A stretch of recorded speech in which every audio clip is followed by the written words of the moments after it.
pessoal, começando mais um programa do Frota, segunda-feira, vocês sabem que é, né, de lei, e falando em lei hoje, o negócio está muito bom aqui. Antes, eu quero que vocês me sigam nas redes sociais, né?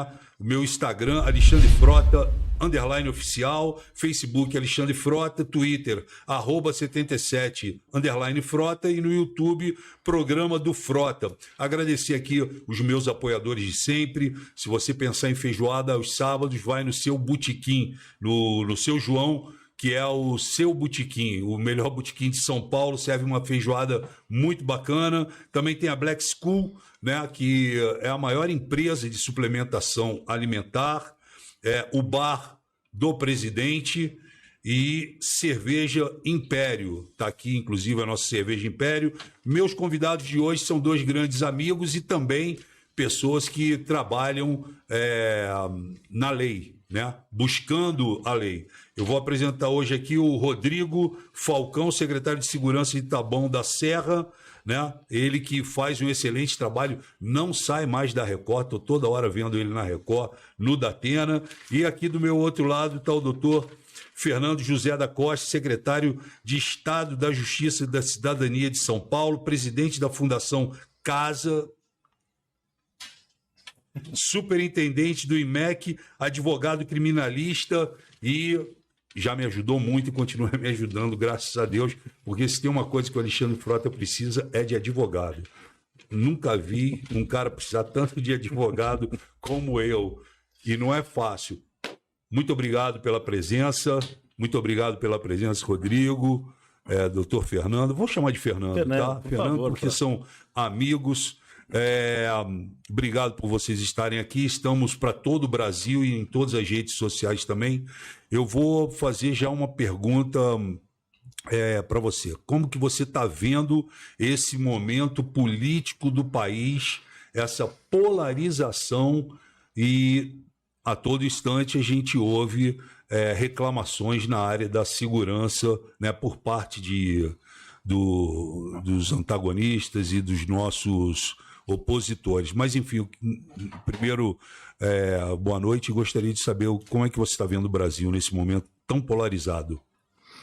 Bom, primeiro, um prazer, Frota, estar aqui com você mais uma vez nesse trabalho. Você sabe que eu tenho uma admiração profunda por você, gosto de você como pessoa, como profissional, e vem fazendo um importante trabalho hoje como deputado federal, e não só um trabalho ali nesse mundo parlamentar, mas um trabalho humanitário também. Eu tive o prazer de participar junto com você de uma força-tarefa, de combate às festas clandestinas, no momento em que a gente defendia vidas e tinha que explicar para a sociedade que era importante ela ficar em casa até chegar a vacinação. Sem dúvida. No momento em que a gente ainda não tinha vacina, no momento em que a gente tinha os hospitais, as UTIs cheias, com receio de colapso e vidas sendo perdidas, e você ali liderando essa força-tarefa, junto com a Vigilância Sanitária, com a Polícia Civil, com a Guarda Civil Metropolitana, ali com o PROCON, toda uma força-tarefa se arriscando para o próprio contágio, mas ali para defender vidas. E me lembro, testemunhamos muitas vezes, muitas pessoas ali de fora daquelas festas, Rodrigo, aplaudindo, né, a força-tarefa, Sim, aplaudindo a gente encerrar aquele momento, porque a Covid ela é transmitida através do contato, né, através da saliva falada. É por isso que você tem que ter um distanciamento de pelo menos 1 metro, é por isso que você, se não tiver esse distanciamento, tem que estar usando máscara. E naquele momento, em festa, você, né, tinha o narguile. sim. Então você na festa tem música alta, as pessoas estão bebendo, falam mais alto por causa da bebida, bebem no mesmo copo, fumam narguile, era uma proliferação. Compartilhando, né, o narguile. Compartilhando, né? E a música alta faz a pessoa falar mais alto, consequentemente ela expele mais saliva. Sem dúvida. Então entravam centenas de pessoas com Covid e saíam milhares de pessoas com Covid. É verdade. Então foi um trabalho ali muito importante e você foi o líder ali desse trabalho. Então, desde ali, eu já passei a te admirar muito como pessoa, não só como profissional. O Rodrigo, esse jovem secretário de Segurança de Taboão da Serra, tive a satisfação de ter sido, há muito tempo atrás, professor do Rodrigo, um brilhante aluno, inteligente. Você já via que era um formador de opinião, era uma pessoa focada, e está aí o resultado. Espero que tenha, de alguma forma, estimulado na área penal, aí como secretário de Segurança, Então, um prazer estar aqui com você novamente, batendo um papo e falando um pouco sobre o Brasil. E agora eu vou responder a sua pergunta. Perfeito, claro. A gente vê com muita preocupação os extremos, né? A gente vê um extremo para a direita, a gente vê um extremo para a esquerda, e a gente precisa de um pouco de centro, de um pouco de diálogo, de um pouco de não radicalismo, de um pouco de fim de discurso de ódio, Ideologias. de início de ideologias, né? De um início de diálogo, de harmonização, de união. Então, de fato, a gente vê com muita preocupação hoje o Brasil na forma como ele está, mas a gente tem aí um caminho para traçar e, se Deus quiser, o Brasil, a partir do ano que vem, começa uma nova etapa. Nós vamos virar essa página e vamos ter um Brasil como ele merece ser. Muito bem. Rodrigo, eu tenho visto você ultimamente, né, nas emissoras de televisão, no Datena, tenho visto você também no Bate na Record. Você acha que a violência no estado de São Paulo, né, nas cidades, nos municípios, ela cresceu? Como é que você, como secretário, está vendo isso? Porque tem sempre aquele clichê, né? As pessoas estão sempre reclamando de saúde, educação e segurança. Saúde, educação e segurança. Mas eu gostaria de ouvir de um secretário de uma cidade tão importante como Taboão, que faz divisa com diversas outras cidades e que eu sei que as coisas não são fáceis por lá. Então, eu gostaria que você falasse como é que você está vendo esse momento. Antes de tudo, agradecer a oportunidade de estar aqui, deputado, como professor aí.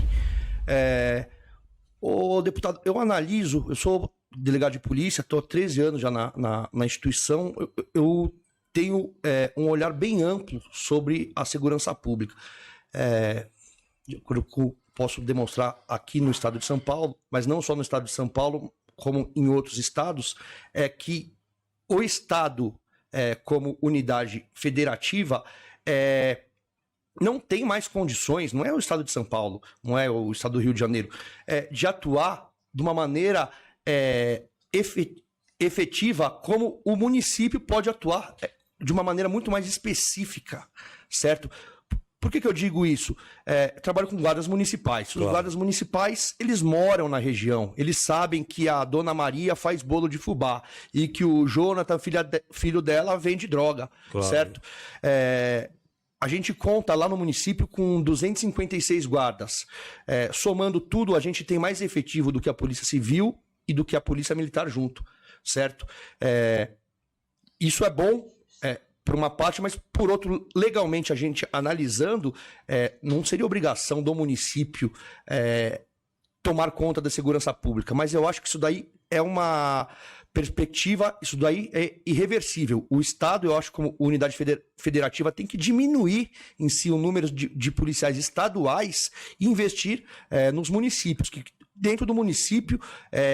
o GCM, que falam que não é polícia, né, questão de denominação, realmente, questão de denominação não é polícia, mas que faz um trabalho excepcional. Igual, ou até melhor, ou até muitas melhor. vezes. Sim. Vamos ser claros, muitas vezes. Posso tocar na primeira pergunta que o senhor fez aí pro meu professor, pro secretário de Justiça, o que a gente esperava do governo federal como policial, né? A gente tem um monte de policial aqui. Imagino. Então, eu queria... Falei, esse cara vai me dar um fuzil... Porque essa era a promessa. Né? Essa era a promessa. Esse cara frequentava a minha casa, meu avô era general de exército. Melhores salários, tudo. Entendeu? E uma série de outras coisas. E um monte de gente coloca a culpa no governador do estado de São Paulo, que não tem nada a ver com isso. Quem legisla sobre direito penal não é o legislador estadual, é o legislador federal, certo? Pô, e o cara me causa um puta, desculpa a palavra, um grande tumulto desse, briga com um, briga com outro, tal, pra polícia não ganhou nada. Se alguém ganhou alguma coisa foram os militares, mas não a polícia militar, que acha que está sendo favorecida em alguma coisa, tem nada. Pra polícia não teve nada, se teve alguma coisa foi pro exército, pra marinha e pra aeronáutica, isso aí é pro alto escalão ainda, pros oficiais. De resto, estamos aí largado as traças, a legislação largada da maneira que foi deixado de lado. Espero que na próxima legislatura, se ele continuar, ou se vier uma outra pessoa que possa observar, que possa dar atenção para os policiais. Não, vai vir uma outra pessoa, ele não vai continuar, eu já vou te avisando. Mas deixa eu te falar uma coisa. Eu tenho viajado muito por aí, eu não consigo imaginar, depois que eu converso com alguns prefeitos, uma cidade sem a guarda municipal, sem a guarda civil. Não dá para você imaginar, porque realmente é um apoio, é um trabalho que as guardas fazem enorme e de excelência. E eu converso isso, Fernando, com os prefeitos. Aqueles que ainda não têm guardas querem montar suas guardas, necessitam montar suas guardas, e aqueles que têm necessitam de melhores equipamentos, necessitam de maior número de pessoas atuando, viaturas e etc. Então, na própria cidade onde eu moro, em Cotia, tem uma guarda municipal muito forte também, atuante. Recentemente, eu entreguei a eles, inclusive, uma emenda para que eles pudessem comprar mais armamentos e viaturas, motos, e né, fui também lá em Taboão com isso, porque eu acho que realmente a Guarda Municipal ela se faz presente e é necessário que as cidades possam ter, assim como ele falou, porque muitas vezes tem cidade que tem 2, 3 viaturas de guarda, de polícia militar, que não consegue atender as cidades. E hoje você vê que, fora a cidade de São Paulo, a bandidagem migrou para uma série de... Né? Em Cotia, onde eu moro, foi o primeiro caso de PIX, de sequestro relâmpago de PIX. Foi lá, em primeiro. Inclusive um amigo meu, né, mais amigo ainda do Jean, que trabalha comigo, por acaso estava de carro blindado, passou num buraco, abriu o vidro do carro para ver se tinha pego a roda. E no que ele botou a cabeça para fora, os caras chegaram de carro na frente dele e tomaram ele. Ele tinha vendido uma academia, tomaram 1 milhão dele. Tomaram 1 milhão dele. E levaram embora. E Cotia virou um antro das quadrilhas de Pix. Eu vou te falar que todo dia tem um caso em Cotia. É sequestro, relâmpago, é tentativa de assalto, é saidinha. Cotia virou uma coisa que eu discordo do Datena. Eu acho que não tem que acabar com o Pix, certo? A gente vai acabar com o cartão de crédito? Porque tem golpe de cartão de crédito. A gente tem que adaptar, a estrutura policial, a estrutura da justiça para poder reagir de imediato contra essas quadrilhas. O que o Datena quer, na verdade, e a gente fez até uma lei chamada Lei Datena e colocamos... Não é acabar com o Pix, é que o banco se responsabilize por aquilo, desde que você consiga provar que por você ali, num momento que tem uma arma na cabeça, você fez uma transferência de um produto que foi oferecido do banco para os clientes, mas que não dá nenhuma segurança para o cliente. Né? Foi anunciado, o cliente ele passa a ter o Pix, e aí chega um bandido, porque outro dia, eu sei disso porque eu acompanhei o caso, a senhora que foi assaltada, sequestrada, bateram nela e levaram o dinheiro dela, ela foi ao banco tentar ressarcir, que o banco fizesse, o banco falou para ela que não, e ela explicou o que aconteceu, mostrou o vídeo, mostrou as coisas que aconteceram, e ainda assim não. É nesse ponto que o Datena bate, é fazer alguma regulamentação para o Pix, para que o banco pudesse se responsabilizar, né, porque eles fizeram só aquela coisa de R$1.000, né? Foi a única limitação da madrugada. E outra coisa também, eu acho que quando você limita essa coisa da madrugada, o cara que sequestra a pessoa, ele vai ficar até as 6 horas da manhã com a pessoa, segurando a pessoa. Quando der 6 horas da manhã, ele fala, bom, agora vamos fazer. Né? Vocês chegaram a ver um vídeo, acho que numa rua aqui na área do 51DP, no Rio Pequeno, na mesma rua, a mesma pessoa filmou duas vítimas de sequestro. Né? E uma coisa que eu observo, professor, no tempo que eu estava atuando na delegacia, a dificuldade e a velocidade para a gente receber informações tanto bancárias quanto de operadoras de telefone. Ah, Pô, não. se o delegado de polícia pode prender você em flagrante, por que ele não pode bloquear uma Não conta de uma pode. pessoa? É difícil. Né? Eu não sei se é vaidade do judiciário, se é uma reserva que eles querem manter só para si. Mas será que vai ter que esperar que algum ministro, que algum desembargador seja pego? Mesmo com o ministro, a gente passa isso em Brasília na situação dos fake news. Você, para conseguir quebrar uma conta, você, para conseguir quebrar o sigilo de uma conta, seja no Facebook, no Twitter, no Instagram, você tem que mover o mundo. E ainda assim, eles colocam que as regras deles aqui. É muito difícil. Você fica quase que... Como é que você vê isso? Como é que você vê Frota, essa coisa da criminalidade, esses assaltos relâmpagos que estão acontecendo... Vamos lá, eu vou falar um pouco da pasta da Secretaria de Segurança Pública, que é do General Campos, que é muito bem cuidada, que Coronel tem Coronel Camilo, na Isso. Secretaria Executiva da Polícia Militar e da Polícia Civil, o delegado Dr. Youssef. Doutor...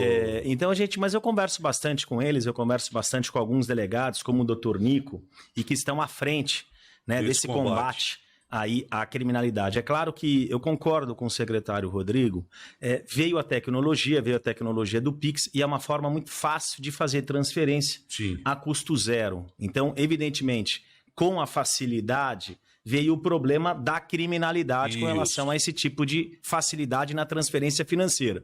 A gente não pode simplesmente suspender o Pix. Claro. É como aumenta a criminalidade, para diminuir a criminalidade a gente proíbe as pessoas de saírem de casa. Claro. São aquelas situações que não podem acontecer. Então, algumas medidas precisam ser tomadas e algumas medidas estão sendo tomadas.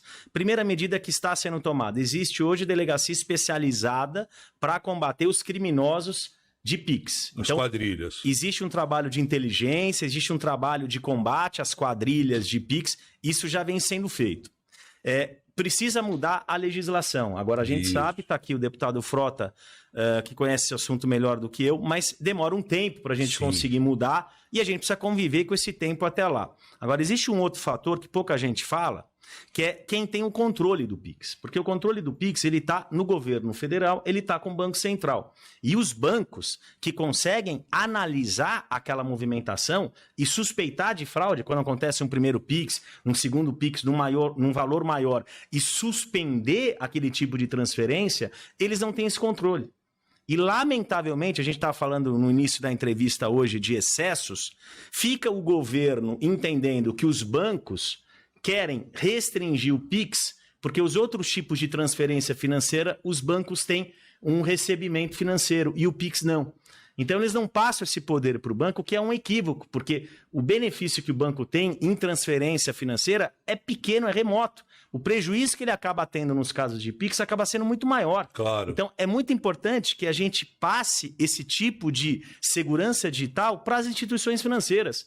Porque aí, primeiro, elas conseguem controlar já no início as suspeitas, isso vai diminuir a quantidade de criminalidade e vai colocar as instituições financeiras como corresponsável nesses casos de sequestro, nesses casos de transferência que acontece e que, evidentemente, aquela pessoa, naquele determinado momento, tem um prejuízo financeiro muito alto.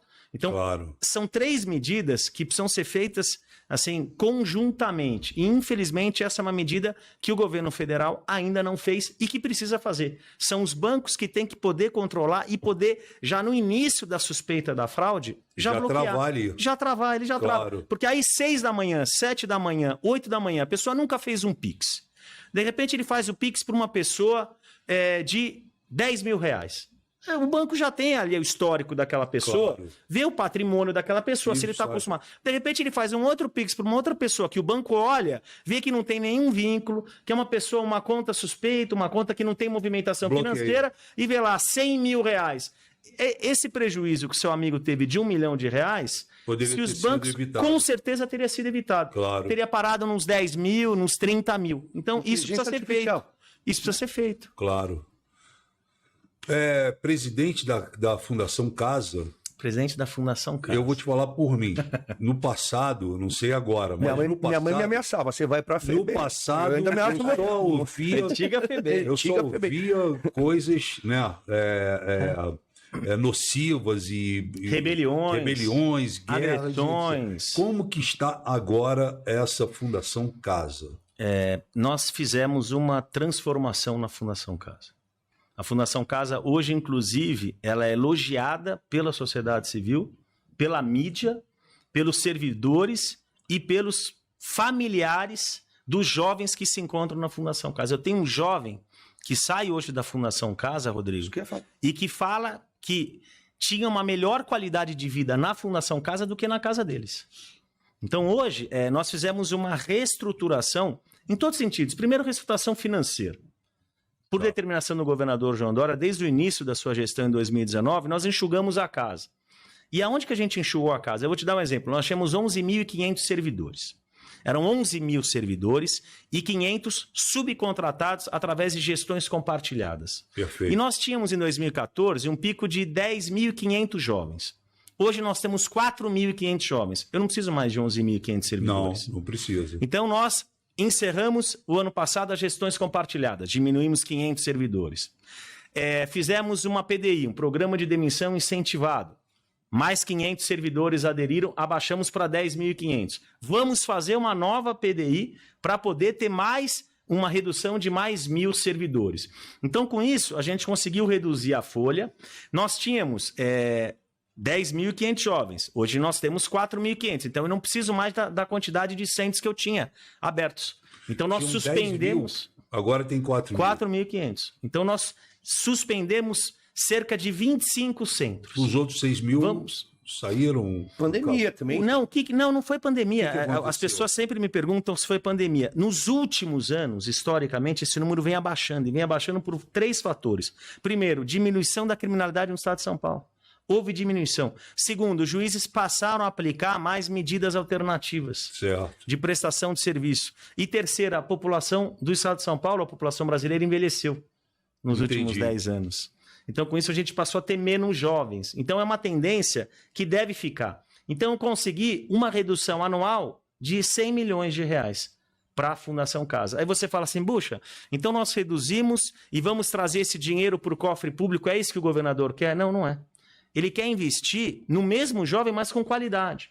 Então, nós estamos reformando hoje os 121 centros com pintura, com problema que tinha de vazamento, com problema elétrico, as quadras estouradas, com buraco. Então, hoje é quadra nova. Estamos investindo em televisão. Eles tinham uma TV pequenininha de 14 polegadas com 3 ou 4 canais.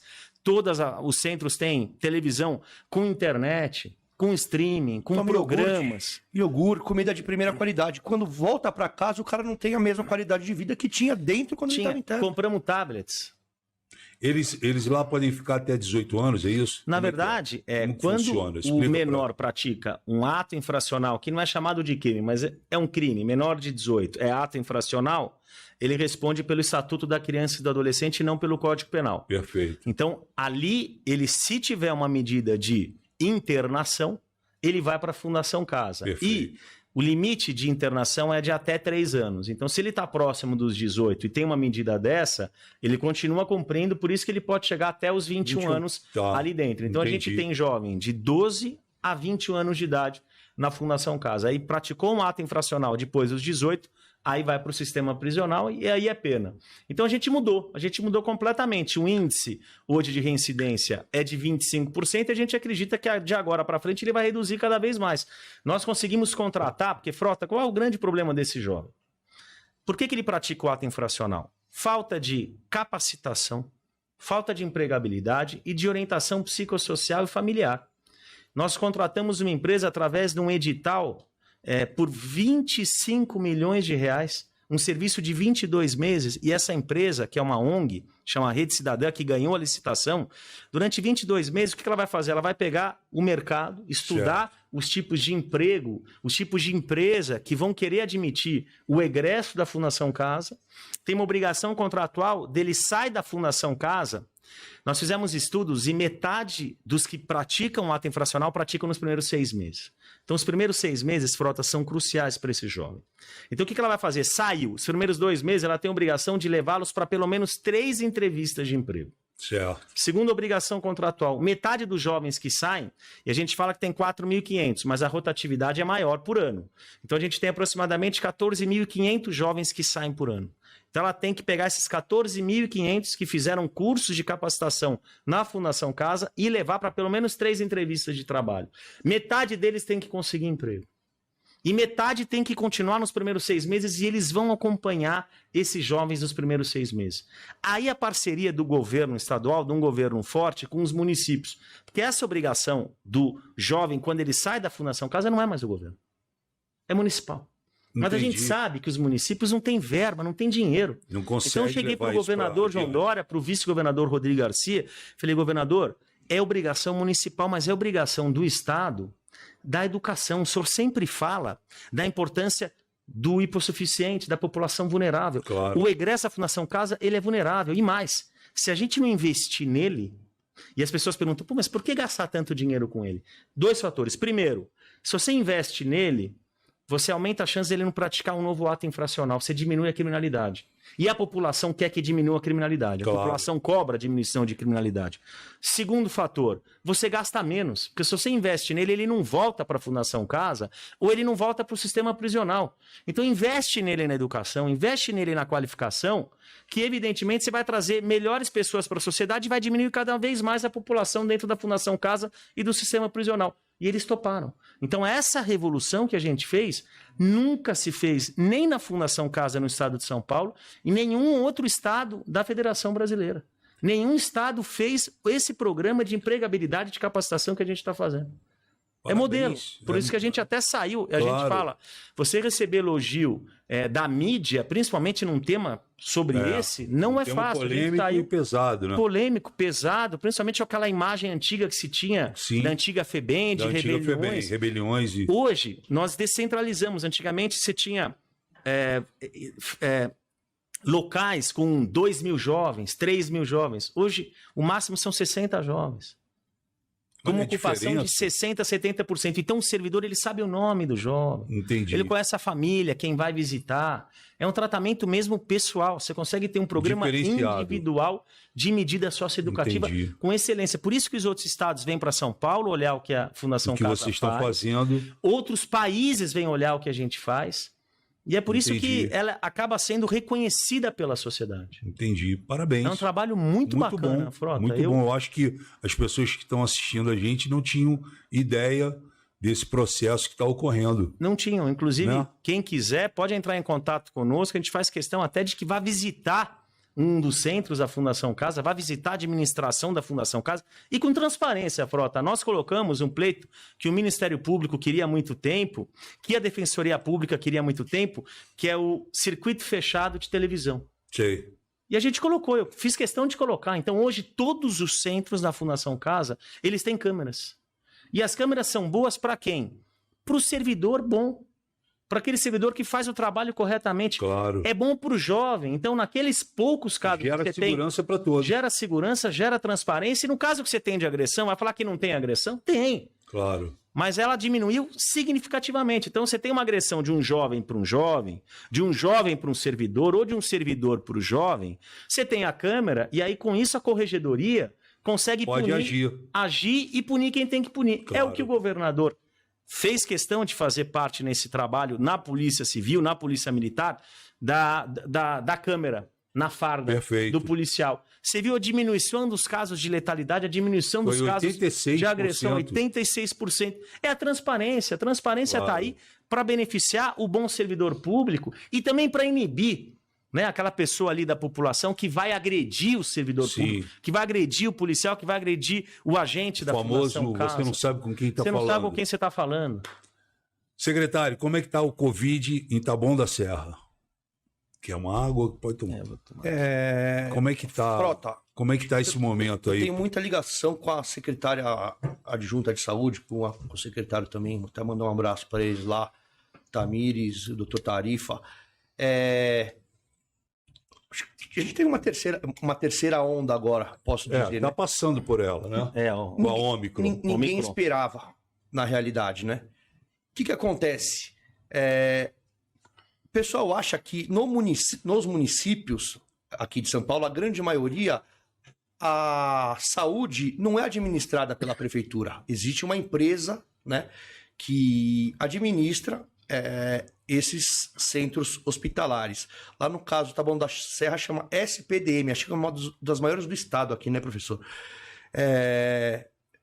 Bom, o que acontece? Durante a pandemia, a gente olhou no Brasil inteiro. Entram essas empresas que fazem com 2, 3 pessoas montam uma espécie de uma ONG para administrar um hospital. O cara não sabe mexer nem com uma clínica veterinária. O cara quer me administrar 4 ou 5 mil leitos. Na realidade, ele não quer administrar nada. Ele quer, na realidade, se locupletar da saúde pública. A gente teve até nos municípios vizinhos ali no Imbu, Itapecerica, empresas que até tem médicos até que estão foragidos, né, procurados pela Polícia Federal. Bom, o que está acontecendo? Existe um contrato lá no Taboão da Serra, o contrato é 6 milhões por mês, que pagam para essa SPDM. 6 milhões por mês para essa empresa colocar 2 médicos a cada 12 horas. Tranquilo?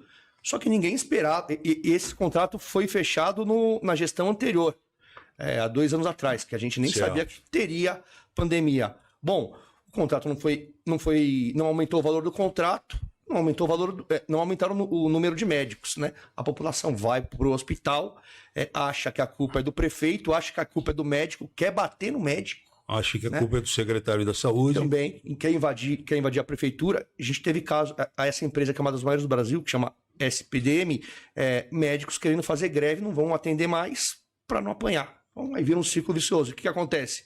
Quem acaba interferindo nisso novamente é a segurança pública, com a PM, com a Polícia Civil e com a GCM. A população tem que entender que ainda o mundo não é como era antigamente. A gente está numa fase de mudança constante. Só voltando ao assunto que o professor estava contando ali, a Fundação Casa hoje em dia é muito melhor do que muitas escolas particulares. Não sei se você tiver condição de depois mostrar o vídeo para ele, tudo pintadinho, porta, professor na sala dando aula, todo mundo acha que é uma baderna, não tem baderna, o negócio é controlado.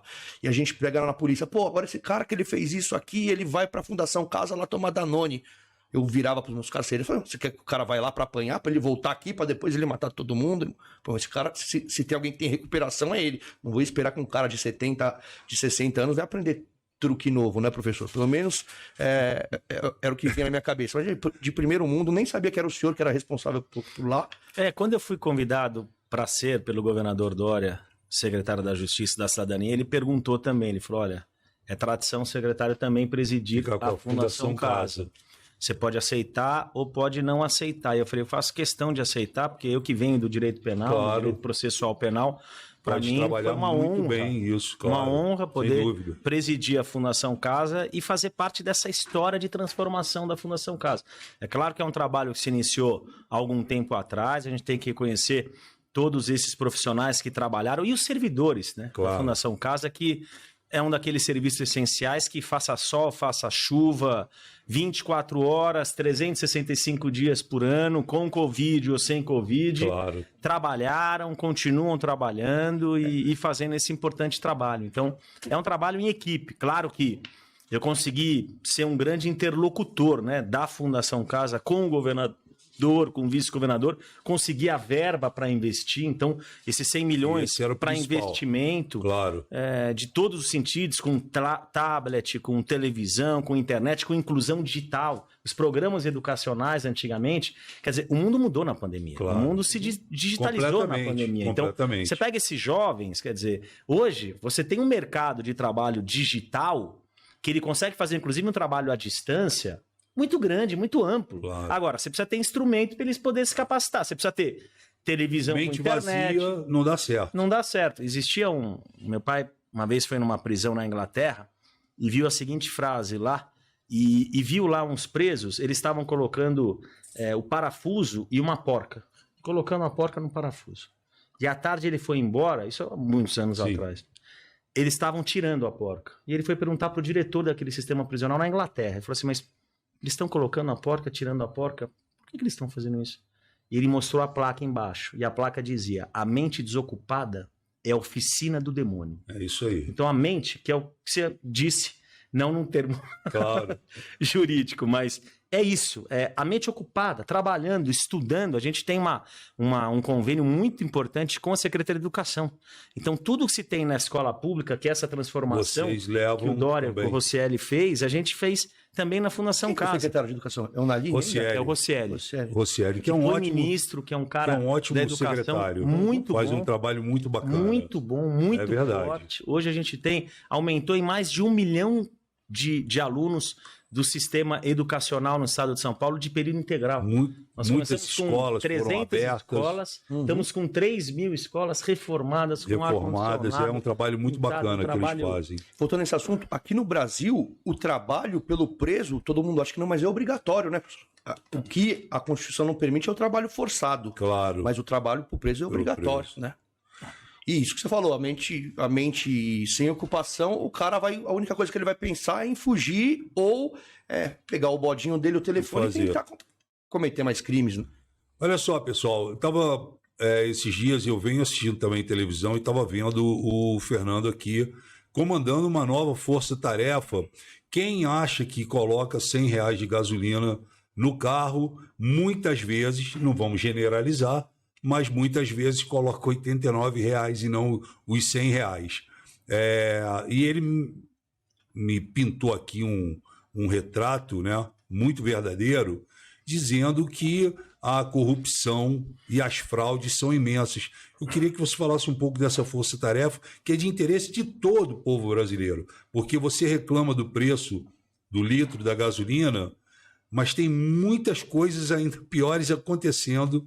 Eu queria que você falasse sobre isso. Vamos falar um pouco sobre isso, Frota. O nosso secretário aqui, Rodrigo, mencionou bem a questão da Guarda Civil Metropolitana e da parceria, do trabalho em parceria com a Polícia Civil, com a Polícia Militar, até com a Polícia Federal, com a Polícia Rodoviária. É importante que a gente tenha autoridades públicas trabalhando junto, que foi a nossa experiência que nós tivemos na Força-Tarefa do combate às festas clandestinas. Então eu peguei ali aquela experiência e vi que esse mercado de combustível é um mercado que você tem muita fraude, você tem muita irregularidade e o consumidor, ele é muito vulnerável, é muito difícil ele conseguir descobrir as situações que ele está sendo enganado. Claro, bomba. Isso por quê? Porque você tem fraude na quantidade de combustível que ele está recebendo, eles fraudam ali a máquina através do chip, então aparece no visor que ele comprou 10 litros de gasolina, está pagando pelos 10 litros e está recebendo 9.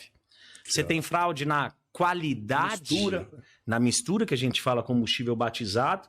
Então você tem na gasolina 27% de álcool. Ele coloca 35%, 40% de álcool e que não vai estragar o motor. Principalmente no carro híbrido, não estraga. A diferença é que ele está pagando por um produto mais caro, que é a gasolina, para rodar mais com o carro, e recebendo outro que vai rodar menos, mais um prejuízo no bolso. Ele pega um outro tipo de produto, a nafta, e importa que o imposto é muito menor, e depois ele transforma em combustível, que também paga um imposto menor. Ele pega e subtrai dos dutos o combustível, ou subtrai de caminhões o combustível, e vende combustível roubado, combustível furtado, sem pagar o imposto, sem declarar. Então você tem crime contra a ordem tributária, e muitas vezes não sabe se aquele também combustível tem qualidade. Claro. Então você tem inúmeras situações de ilícitos e principalmente de crimes praticados por alguns falsos comerciantes. Você tem lavagem de capitais, lavagem de dinheiro. Então, às vezes, as pessoas vão lá, pegam um posto de gasolina, a gente sabe que, infelizmente, algumas facções criminosas acabam... PCC. Pegamos recente, não foi, professor? Aqui uma grande rede, não vou citar o nome, não processar, era Ali, não lembro, que uma parte grande, acho que 70% era do braço do crime. PCC. Entendi. Um braço do crime. Um braço do crime. Entendi. Então você acaba tendo lavagem de capitais. Então ele, através de dinheiro sujo, ele diz que aquele dinheiro é oriundo da venda de combustível daquele estabelecimento e lava aquele dinheiro. Você tem organização criminosa, formação de quadrilha, antiga formação de quadrilha e de bando, enfim, é uma quantidade de irregularidades. Foi aí que eu conversei com o governador e falei, governador, eu gostaria de que nós tivéssemos, como tivemos no caso da outra outra força-tarefa, uma força-tarefa para tratar disso. Específica para isso. Específica sobre isso, para combater a irregularidade no mercado de combustível. E ele concordou. Então ele nomeou a secretária da Justiça como coordenadora dessa força-tarefa. Então eu venho participando das operações. Eu tenho assistido. Já convidei aqui o deputado Frota, que vai participar junto com a gente. Vamos fazer uma também na tua cidade, secretário, com a tua participação. Acho importante, a gente já saiu da capital, já fizemos o interior, já fizemos o litoral, já tivemos 12 operações. Isso é uma covardia com o consumidor. É uma covardia. Então hoje a gente tem Procon, que faz esse serviço de qualidade, ele faz junto com a Agência Nacional de Petróleo, ele faz a da qualidade, a da volumetria, o IPEM que faz, o Instituto de Pesos e Medidas, e tem a participação da Secretaria de Segurança Pública, que faz parte da Força Tarefa, o DPPC, o Dr. Nico, Eu vi que vocês o Dr. Pereira, né? o Dr. Mariano, são vários delegados que participam junto com a gente, que são especialistas, Dr. Brotero, e que é esse trabalho de força-tarefa. Então, vocês colocam, eu vi que vocês fazem na hora ali uma medição. na hora, uma Frota, mistura. porque o que essas O que é fiscalizações... aquilo que vocês fazem na hora lá, que mistura o... Então, são 3 tipos de investigação, olha que interessante. O que antigamente a polícia fazia esporadicamente para analisar o crime, o IPEM fazia para analisar a volumetria, hoje a gente faz tudo numa mesma investigação, numa mesma operação. Então a gente analisa aquele que verifica, joga o líquido para cá, joga um solvente, ali um produto químico, é para verificar se está batizado ou não. Perfeito. E aquele que a gente joga num galão de 3 litros é para verificar a quantidade. Então, Perfeito. numa mesma operação, Você a gente consegue. verifica qualidade, quantidade, registro do estabelecimento, ilícito criminal, quem é o proprietário do estabelecimento, quem não é. A gente já verificou posto, inclusive com bandeira, de que não tinha licença da bandeira. Então você já tem mais crime contra o consumidor ali. Entendi. Você tem várias situações. Você tem situação, por exemplo, quando o consumidor ele vai entrar num posto, é obrigado a ter um informativo dos produtos que ele está vendendo. E aí ele coloca lá gasolina, um preço bem grande, e coloca a gasolina embaixo, no preço pequenininho. Tá errado, ele não pode fazer isso. Ele tem que colocar tudo no mesmo preço. Ele só coloca a gasolina e não coloca aditivada. Na bomba ele tem aditivada. Ele vai lá e põe para o consumidor aditivada, o consumidor não percebe. Tá errado, é infração contra o consumidor, ele não pode fazer isso. O caminhão, né? Desculpa interromper. O posto, por exemplo, é Ipiranga. Você tem que ter um caminhão da Ipiranga abastecendo o posto. Muito bem falado. Muitas vezes ele coloca um combustível que não é daquela bandeira. Sim. Ele vende com uma nota de um estabelecimento comercial que não é o da bandeira. Então, naquele momento que a gente chega, a gente fiscaliza tudo, pega a maquininha de cartão, verifica a empresa, verifica quem é proprietário, porque aí começa um trabalho de inteligência para verificar para onde o dinheiro está indo, para verificar se está pagando imposto, se não tem lavagem, quem é o proprietário do posto, se não é um posto de fachada. Tudo isso vem sendo feito com a força-tarefa e o apoio do governador João Dória. Uma das maiores máfias do Brasil, com certeza absoluta. Sim, eu acredito. Tem corrupção policial, tem corrupção no Ministério Público, tem corrupção no Judiciário, é muito forte envolvendo isso daí. E o governador batendo de frente é um desgaste tanto político com esse pessoal. Sim. E a gente às vezes vê o porquê que o nosso governo está sendo tão perseguido até pelos... prometeu tanta coisa. Mas como se administra um Estado que ele recolhe 38% de 48% ou 38% de toda a riqueza do Brasil e só devolvem 10% para o cara... voltar para a sociedade do Estado de São Paulo, né? Isso aí tem que rever imediatamente. Por isso que eu falo, tanto o deputado federal, o que eles estão fazendo pelo nosso Estado lá, não vejo, além do senhor e mais uns 3, 4, nunca vi ninguém querer revisar esse pacto. Pô, a gente coloca 38% e só recebe 10% de volta. Por isso que eu falo, é culpa do governador que o delegado de São Paulo é o mais mal pago do Brasil? A culpa não é do governador, a culpa é de toda essa repartição que o Estado joga para a União e a União não devolve quase nada para o Estado que é o mais rico. E, querendo ou não, é a gente daqui que está suando para, às vezes, até manter as benesses de outro, sem querer tirar a força de outros estados, mas tem estado que não tem metade da população de Cotia e Taboão da Serra, por exemplo, né? Fernando, você participou ativamente da Força Tarefa de combate a festas clandestinas. A gente sempre conversa muito aqui com os nossos convidados, porque eles têm a curiosidade de saber como aquele processo se deu. E, principalmente, você falou um pouquinho aqui no início, mas eu queria te ouvir mais, as pessoas não estavam ligadas de que ainda não tinha vacina suficiente, ou quase nenhuma vacina, naquele momento que iniciou a força-tarefa. Os mais velhos ficavam em casa apavorados porque os seus filhos estavam nas festas. E nas festas o Rodrigo participou também, nós fizemos algumas ações em Taboão da Serra, nós encontramos de tudo, né? Nós encontramos casas sem alvará, sem o AVCB do Corpo de Bombeiros, sem saída de emergência, sem equipe de segurança autorizada pela Polícia Federal, exploração ilegal de estacionamento, bebida falsificada, drogas, todos os tipos de droga, arma, faca, encontramos comida sem procedência, encontramos até em alguns lugares um local onde eles faziam uísque. Eles tinham as garrafas de uísque e colocavam um produto ali dentro, ali eles colocavam um selo e colocavam lá na prateleira para vender. E, como você falou, né, essa preocupação das drogas.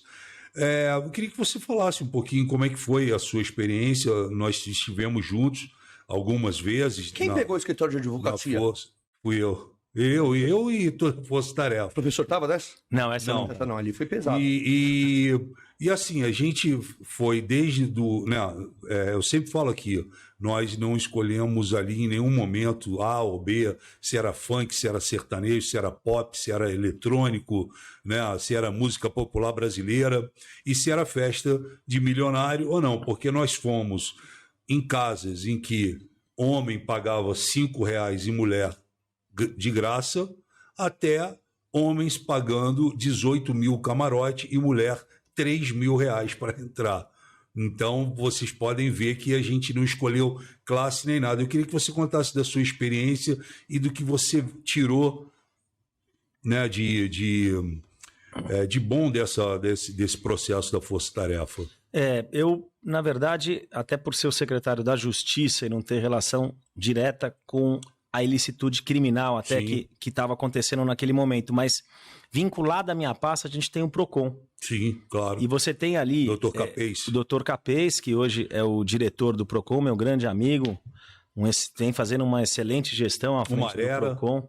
O Marera, que é diretor e que participou de várias depois madrugadas. Para ele. Sim.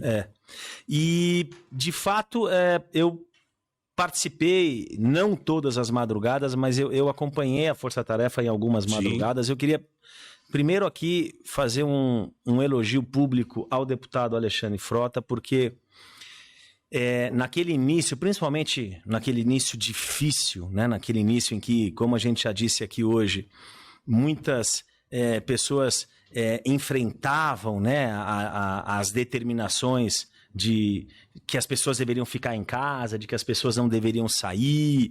Algumas pessoas, lamentavelmente, por uma postura do governo federal até hoje, né, contrária à vacinação, menosprezando a Covid, a pandemia da Covid-19. Incentivando o não uso da máscara. Incentivando a aglomeração, o não uso da máscara. Então, claro, a população ficou naquele início dividida. Parte da população dividida. Então, essa população que frequentava essas festas era uma população contrária, né? Plano de vacinação, contrária à reclusão. E hoje, eu não tenho a menor dúvida que essa população, a gente vê pelos índices de vacinação no estado de São Paulo. Sem dúvida. Uma população que hoje agradece o que foi feito no passado e principalmente por essa força-tarefa.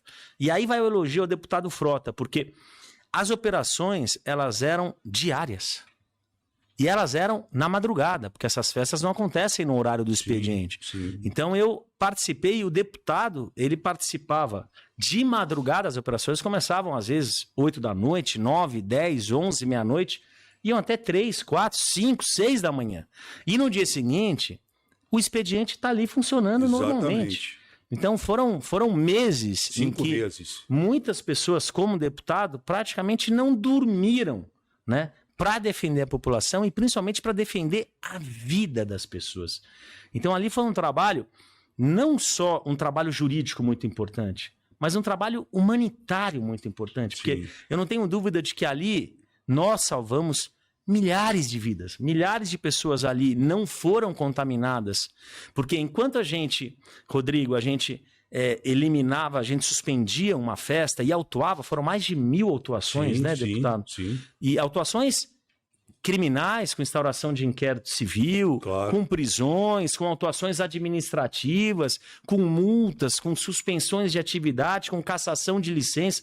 Foram autuações de todos os meios administrativos e criminais que se podia aplicar ali na legislação. E cada vez que você fazia uma operação e divulgava, e a mídia teve um papel importante, né, aliada de divulgação, de apoio à força-tarefa, você, sem dúvida nenhuma, evitava outras centenas de festas. Sim. Caía, né? Era uma cadeia, né? Tanto é que, no final, as festas, de fato, né, deputado, foram diminuindo. Foram diminuindo. Né? A população foi apoiando, foi entendendo, e aí veio a vacinação. Sim, e os com empresários foram entendendo. Foram entendendo. Inclusive, hoje, esse pessoal do entretenimento, esse pessoal da noite, que perdeu muito dinheiro no passado, e claro, isso não é culpa de ninguém, não é culpa de nenhum gestor público, é culpa da pandemia e sorte de ter tido um gestor que defendeu a vida, inclusive deles, dos familiares, dos amigos e dos clientes. Então, quer dizer, essa própria população do entretenimento hoje reconhece esse trabalho que foi feito, reconhece o trabalho de buscar a vacinação, de trabalhar para vacinar, porque até hoje, a gente analisa hoje, e falando agora um pouco dos radicais, dos extremos, no Brasil, essa quantidade até que é menor, mas você tem alguns países em que a quantidade de pessoas que se recusam a tomarem a vacina, ela ainda acaba sendo maior. E aí você hoje tem dados, você pega os dados das pessoas que hoje falecem em razão da Covid-19 e verifica que mais de 90% são de pessoas não vacinadas. Claro. E mesmo assim, a gente ainda tem uma dose pequena de pessoas ainda estimulando a não vacinação. Que você não se vacina. Um dia desse eu vi na mídia, não sei se ele mudou a opinião, mas o nosso próprio presidente da República, quando determinada a vacinação das crianças. Sim. E por que é importante a vacinação das crianças? Importante que se diga isso. 2 fatores. Primeiro, para a criança não pegar a Covid-19 e eventualmente não vir a falecer. Ah, mas a criança tem um risco menor de falecer. Eu concordo. Tem menor, mas tem. E o segundo fator, que eu acho que é tão importante quanto, tanto é que já morreram, é o fator de que ela contaminada, ela continua contaminando outras pessoas. E aí você não acaba com a pandemia. É verdade. E você não acabando com a pandemia, você vai criando cada vez mais variantes. Como a variante Delta, como a variante da Omicron. E a gente não sabe até quando as vacinas vão protegendo. É verdade. Então você precisa, de fato, acabar com a pandemia. Aí você pega o presidente da República e diz... eu não vou vacinar minha filha de 11 anos. Minha filha não vai ser vacinada. Né, então ele, infelizmente, incentiva a parte da população, principalmente aquelas pessoas que o admiram, que defendem a sua gestão. Se tornam todos negacionistas. Negacionistas e defensores da não vacinação de crianças. Isso que é lamentável perto da ciência, perto hoje das... Esquece só o lado da ciência, que está dizendo da importância da vacinação, desde que o mundo é mundo. Isso não foi criado agora. Claro. Desde que o mundo é mundo. Desde as pandemias que nós tivemos no passado, a vacina é o grande... Né, é o grande... como é que... Me fugiu a palavra. Responsável. Né, por você acabar com uma pandemia. Claro. Então, quer dizer, e aí as pessoas ainda insistem em não serem vacinadas. Isso é uma coisa, para mim... Isso realmente... Deputado, assustadora. Assustadora. Você levou uma picada de cobra e não querer tomar o soro. E a gente tem visto esses resultados. Fernando, eu vou ter que terminar o programa aqui, sua equipe já está olhando para mim, todo mundo olhando para mim. Você tem horário aqui, a gente é cumpridor do horário. Eu vou encerrar o programa. Sem antes, eu quero perguntar, sabe suas redes sociais de cor? Sei. Porque eu sempre escrevo as minhas aqui. Delegado Rodrigo Falcão. De novo. Delegado Rodrigo Falcão. Ok, muito bem. Rodrigo, secretário de Segurança de Taboão da Serra, que veio prestigiar aqui o programa do Frota. Você sabe as suas? A gente tem as redes sociais vamos acompanhar da secretaria, é @justicasp, então @justicasp, e a minha é @Fernando Costa.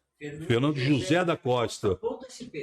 Fernando José da Costa. José da Costa. .sp. .sp tá passando. É que tinha essa @Fernando Costa também. Tá passando aqui embaixo tá aqui Obrigado, os créditos.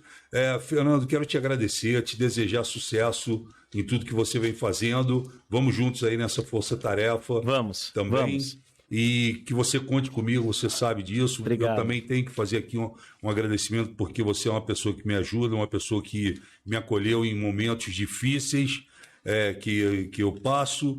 E eu tenho muito respeito por você e torço muito para que tudo dê certo para você, junto com o nosso João Dória e com todos aqueles que nos cercam lá, que é um palácio onde se respira muito trabalho, e a gente sabe disso. Isso ninguém vai poder negar. Ninguém vai poder falar o contrário de que ali dentro daquele palácio não se trabalha. Podem trabalhar igual, mas mais eu acho difícil. Porque se tem uma coisa que se faz ali dentro é trabalhar, e é trabalhar de verdade. Segunda-feira, às 8 horas da manhã, todo mundo lá pontualmente, e chega atrasado para você ver. É ou não é? Rodrigo, esse é o único ponto que eu vou ter que discordar de você. Igualmente, não. Eu nunca vi um governo trabalhar igual como esse governo de São Paulo trabalha. E entregar. Eu já conheço o João há muito e sei que ele sempre foi trabalhador e não me surpreendeu. Sim. Mas ele impôs esse ritmo de trabalho que ele tem do setor privado no setor público. Então, de fato, hoje eu posso dizer que nós, secretários e a equipe ali de governo, de gestão, trabalha no mínimo 12 horas por dia e trabalha aos finais de semana. E com detalhe. É exceção quando não trabalhamos aos finais de semana. E com detalhe, São Paulo fez o dever de casa, por isso fez todas as reformas, por isso tem tanto dinheiro em caixa para poder promover as melhorias e a qualidade de vida de todos aqueles que estão no estado de São Paulo.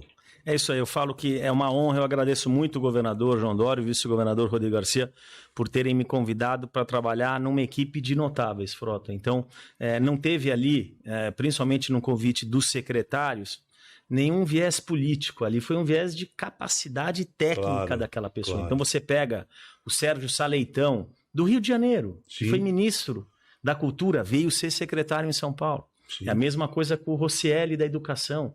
É a mesma coisa com o Henrique Meirelles, com o Alexandre Baldi, de Goiás, ou seja, são pessoas ligadas a uma determinada área do transporte, da fazenda. O meu caso... São técnicos, né? Não tem? Eu não tenho, Rodrigo, eu não tenho... primeiro trabalho meu no setor público, primeira experiência minha no setor público.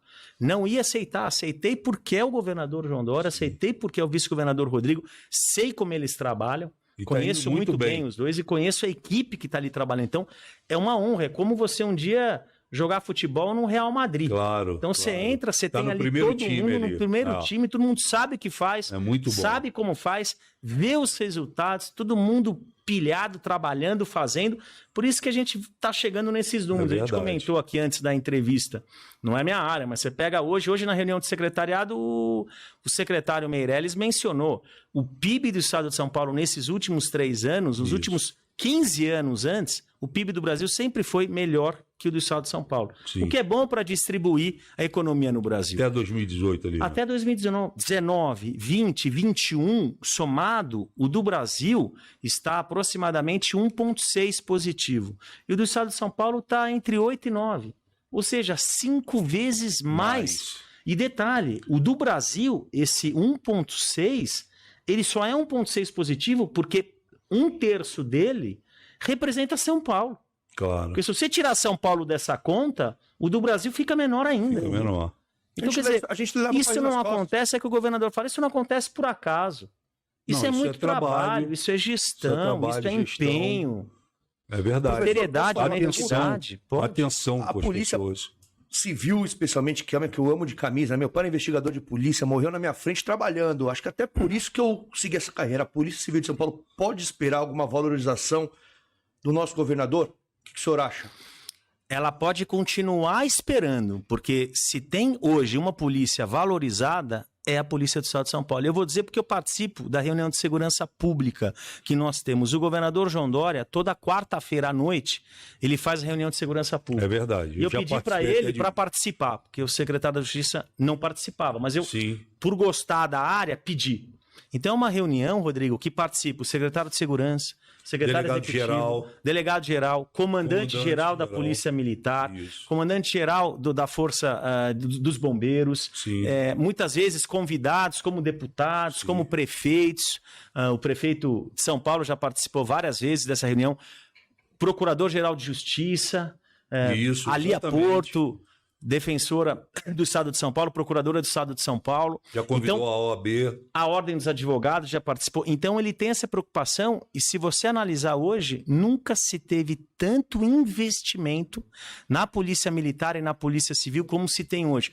Com compra de drones, de armamentos, Fuzil, carro de blindado. fuzil, de carro blindado. É o único estado que tem a quantidade que se tem. Eu não estou falando de 500 carros blindados, são milhares de carros blindados. Ele Eu tenho um entregou há fuzil pouco 762. Então, Um quer fuzil de dizer, guerra. Investiu.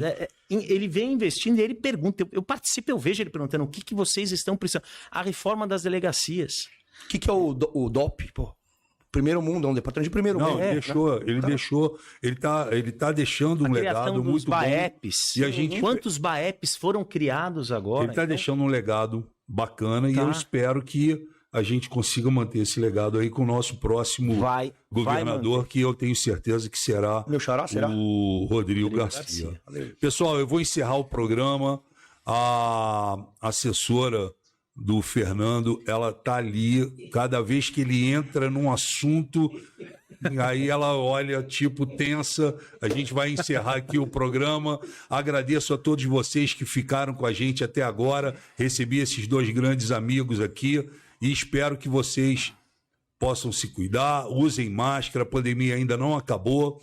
Deus proteja a todos. Semana que vem a gente vai voltar no mesmo horário, sempre às 19 horas, no YouTube, no Facebook e para todo o Brasil, na Vivo, na Claro. Enfim, você que tem o seu canal a cabo, você vai poder ver no conforto da sua casa esse programa aqui. Fernandão, muito obrigado. obrigado, Frota. Rodrigão, muito Rodrigo, tamo obrigado. junto. Estamos juntos e a gente volta semana que vem. Tchau.